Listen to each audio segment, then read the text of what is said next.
Electoral bond का नाम आपने सुना है? इलेक्टोरल बॉन्ड होता है चंदा वसूलने का एक जरिया, जिसको भारत के सुप्रीम कोर्ट ने असंवैधानिक करार दे करके देते हुए रद्द कर दिया है। भारत के सुप्रीम कोर्ट ने कहा कि यह बहुत गलत हो रहा है देश में, इलेक्टोरल बॉन्ड को तत्काल प्रभाव से रद्द किया जाए। और इलेक्टोरल बॉन्ड के जरिए जितने लोग चंदा लिए हैं, political party, SBI state bank जो है भारत का, उसको बोला कि वो सारा डिटेल जो है वो सुप्रीम कोर्ट में जमा करो। तो आप जानते हैं कि इलेक्टोरल बॉन्ड क्या होता है? आपको जानना चाहिए। अगर नहीं जानते हैं, अगर आप किसान हैं, खेत में काम करते हैं, अगर आप मजदूर हैं, किसी के यहां जाके मजदूरी करते हैं, अगर आप डॉक्टर हैं, इंजीनियर हैं, कोई भी अगर आप भारत के नागरिक हैं, तो भारत की राजनीति आपको जाननी पड़ेगी। अगर नहीं जानेंगे ना तो डूब जाएंगे।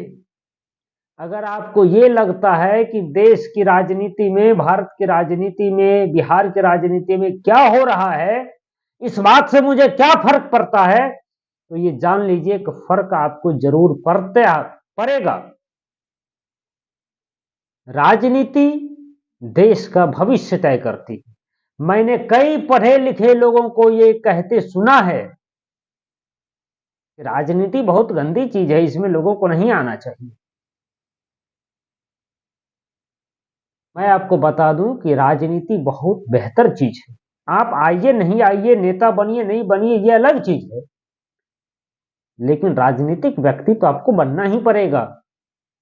ना कभी बने तो 5 साल में एक दिन जब आप वोट डालने जाएंगे, तो आप किस पॉलिटिकल पार्टी को वोट डालेंगे, ये तो आपको सोचना ही पड़ेगा।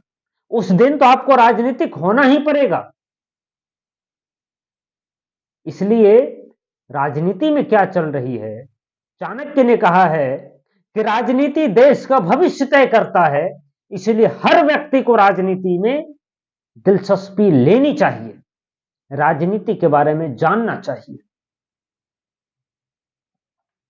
अब बात करेंगे इलेक्टोरल बॉन्ड की, जो बहुत ही आसान शब्द में हम आपको समझाएंगे इलेक्टोरल बॉन्ड क्या होता था और उससे पॉलिटिकल पार्टियां, सभी पॉलिटिकल पार्टियां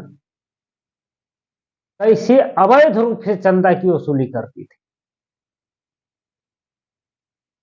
इलेक्टोरल बॉन्ड के जरिए बड़ी बड़ी कंपनी या छोटे लोग भी, छोटे लोग तो कोई वैसे चंदा देते नहीं है इलेक्टोरल बॉन्ड से, वो तो नॉर्मली चंदा दे देते हैं पॉलिटिकल पार्टी को।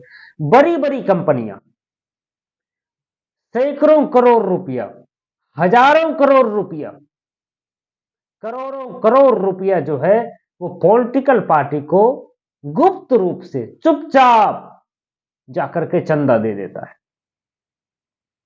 और पॉलिटिकल पार्टी के जो नेता हैं वो हेलीकॉप्टर पे चढ़ के, जिसके पास पैसा कम है और जिसके पास पैसा ज्यादा है, वो चार्टर्ड प्लेन में चढ़ करके आपके सामने भाषण देने आते हैं, आपको बताने आते हैं कि मोदी की ये गारंटी है।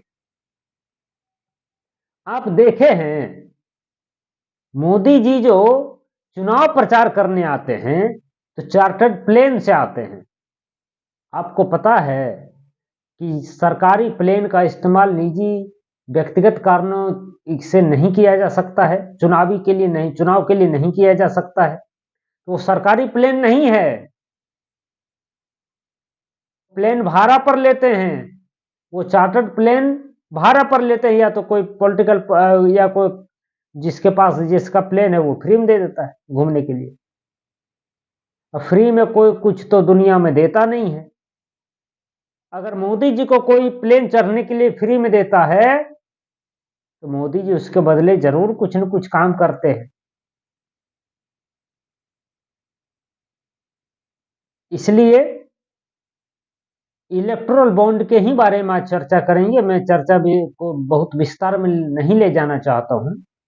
इलेक्टोरल बॉन्ड एक चंदा लेने का, पॉलिटिकल पार्टी के द्वारा चंदा लेने का एक जरिया है, जिसमें चंदा देने वाले का नाम का उजागर, नाम का खुलासा नहीं होता है, नाम का पता ही नहीं चलता है कि किसने चंदा दे दिया, और पार्टी के फंड में चंदा जाके जमा हो जाता है। ये कानून किसने लाया? ये कानून मोदी सरकार ने लाया। सत्ता में आने के बाद 2014 में भाजपा की सरकार बनने के बाद मोदी सरकार ने देश में चंदा लेने के लिए अवैध तरीके से इलेक्टोरल बॉन्ड का निर्माण कर दिया। अब मैं भारत के सुप्रीम कोर्ट से भी कहना चाहता हूं, हालांकि सुप्रीम कोर्ट को कोई कुछ कह नहीं सकता है, कोर्ट की अवमानना हो जाती है, लेकिन मैं कहूंगा अवमानना हो, जो भी हो, जो उसको करना हो करे। ये 8 साल तक जब चंदा वसूली हो गया इलेक्टोरल बॉन्ड के जरिए, तब सुप्रीम कोर्ट को पता चला कि ये अनलीगल है, ये गैर कानूनी है, ये असंवैधानिक है। 8 साल तक, 9 साल तक पॉलिटिकल पार्टी इलेक्टोरल बॉन्ड के जरिए, जो कि गैर संवैधानिक है, असंवैधानिक काम कर रही थी, और सुप्रीम कोर्ट चुपचाप सो रही थी।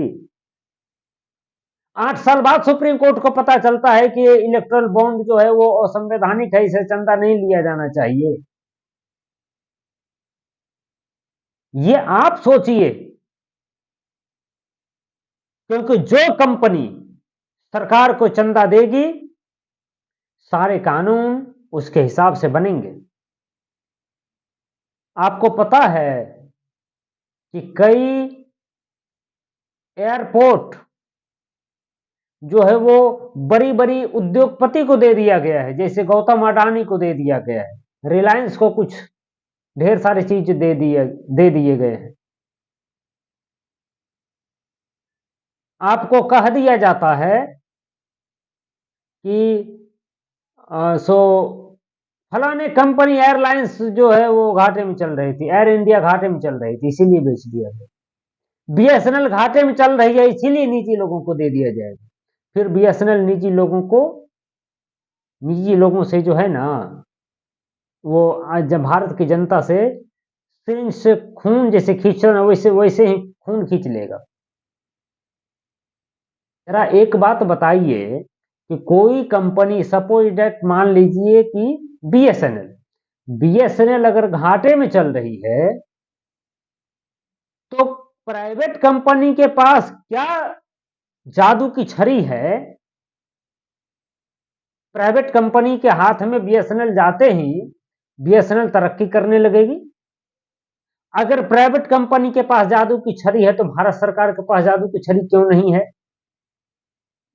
जितने सैटेलाइट तमाम व्यवस्थाएं चलती है ना, वो सब बीएसएनएल ही है। हजारों किलोमीटर दूर भारत धरती से चांद पर जो चंद्रयान लैंड किया ना, वो बीएसएनएल का नेटवर्क वहां काम कर रहा था, जियो, एयरटेल और वोडाफोन की नहीं, बीएसएनएल की। बीएसएनएल आप सोचिए, चांद पर नेटवर्क पहुंचा रहा है, भारत में नेटवर्क नहीं पहुंचा रहा, धरती पर नहीं पहुंच पा रहा है। ये कैसी व्यवस्था है? ये पहुंचाना नहीं चाह रहा है कि जब बीएसएनएल की व्यवस्था घटिया हो जाएगी तो लोग प्राइवेट कंपनी की तरफ भागेंगे। जब सरकारी हॉस्पिटल की व्यवस्थाएं बहुत घटिया हो जाएगी तो लोग प्राइवेट हॉस्पिटल में जाएंगे। जब सरकारी स्कूलों की व्यवस्थाएं घटिया हो जाएगी, बिल्कुल बर्बाद हो जाएगी, तो लोग प्राइवेट स्कूलों की तरफ भागेंगे। यही मूल उद्देश्य है। तो पॉलिटिकल पार्टी क्या करती थी? इलेक्टोरल बॉन्ड के जरिए चंदा लेती थी, गुप्त रूप से, देने वाले का नाम ही नहीं पता। ये कानून लाए मोदी जी। कैसे मोदी जी को आप लोग ईमानदार मानते हैं भाई? जो इलेक्टोरल बॉन्ड के जरिए, जो असंवैधानिक काम था उसके जरिए चंदा वसूली कर रहे हैं। बहुत लोग विदेश का भी चंदा दे चुके हैं। सुप्रीम कोर्ट ने कहा कि नाम बताओ एसबीआई को, क्योंकि एसबीआई ही इलेक्टोरल बॉन्ड बेचती है। तो एसबीआई ने कहा कि एसबीआई को टाइम दिया कि 2 महीने के अंदर बताओ, सॉरी 15 दिन के अंदर बताओ। एसबीआई ने कहा कि कभी चुनाव के बाद बताएंगे। इधर 2-3 दिन पहले एसबीआई ने सुप्रीम कोर्ट को कहा है कि अभी नहीं बताएंगे, चुनाव के बाद बताएंगे। क्यों? तुम्हारे यहां से जिस जिस लोगों ने इलेक्ट्रोल बॉन्ड खरीदा उसका डिटेल तो होगा ही, सब कंप्यूटर पर लोड रहता है आज के दौर में। कोई फाइल में बक्सा में थोड़ी जमा है जो पता ही नहीं चल रहा है, लिखना पड़ेगा, खोजना पड़ेगा। तो एक बार में कहेगा कि 2022 में कितने इलेक्ट्रोल बॉन्ड बिके, टोटल लिस्ट निकल जाएगा। 2023 में कितना बिका, 2015 में कितना बिका। तो 1-2 घंटे का काम मुझे लगता है, 1-2 दिन तो बहुत हो गया, 1 सप्ताह तो बहुत हो गया। ये करेक्ट चुनाव के बाद बताएंगे। क्यों? क्योंकि कुछ ऐसे लोगों का नाम उजागर हो जाएगा जो चुनाव को प्रभावित कर देगा। यहां की जनता के सामने मोदी सरकार की पोल खुल जाएगी, क्योंकि ये काम मोदी सरकार ने ही किया है जिसे आप ईमानदार सरकार मानते हैं। हकीकत में ये दुनिया की सबसे बड़ी बेईमान सरकार है। कोरोना काल आया, जनता को बोला 20 लाख करोड़ दे दिए, ले जाओ। लेकिन जनता को 20 रुपया भी मिला? नहीं मिला। वो 20 लाख करोड़ कहां चला गया? विदेश से कर्जा उठा के लाया, अब बोला 20 लाख करोड़ का पैकेज दे दिए कोरोना काल में। वो कहां चला गया 20 लाख करोड़ का पैकेज? किसको मिला? जरा आके बताए कि भाई मुझे मिला। 20 लाख करोड़ थोड़ी सी रकम नहीं है।